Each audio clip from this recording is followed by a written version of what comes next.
Right, we're going to compare hybrids with standard irons. Is it a good idea? What's the difference?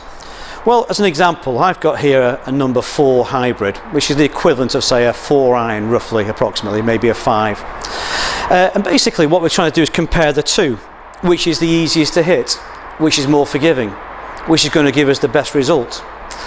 Well, I think most of us would actually, hand on heart, say, well, if I put a 4 iron down and I hit 10 balls, that unless I'm actually most probably a 4 or 5 handicapper or better, the majority of those golf shots are going to go and be sprayed out in certain areas, and maybe I might top some or catch them a bit heavy. But if you were to hit 10 balls with a hybrid, the equivalent loft, then I'm sure that you'll find that those 10 golf shots you hit would actually be more consistent, better trajectory, better ball flight, better direction.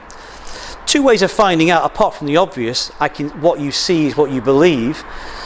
You could actually put some tape on the face, and by that you could actually get the imprint of where the ball's coming out. So was the imprint of those hybrids better than they were for the irons? So we're comparing one against the other. So that's number 1 to compare. Number 2 is that the hybrids have a lower kick point in the shaft, and this helps to get the ball higher, and it makes it much easier to use that golf club compared with an iron. And again, we're comparing hybrids against the irons. So you can actually go on the driving range, hit a number of balls with both clubs, and look at the club face. Look at where the ball's finished.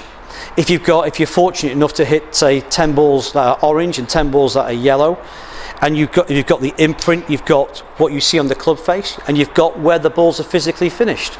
And again, I do stress that I think the hybrid, by no doubt whatsoever, will find the greatest percentage of golf shots in your favour, and that's what golf's all about. If at the end of the session you find yourself, I'm really not sure about the two, then why not seek out a store or a pro who's got one of these launch monitors, and they can actually get you on the radar there and see how that shaft is kicking. Is the shaft too stiff? Is it too whippy for you? Is the loft not sufficient? And from this they can actually track the shaft and track the trajectory on one of these monitor screens.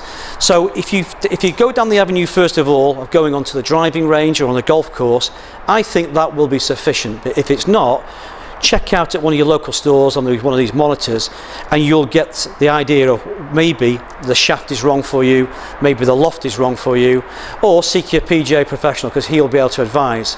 But really, hybrids are far better to hit and far easier to use than any irons.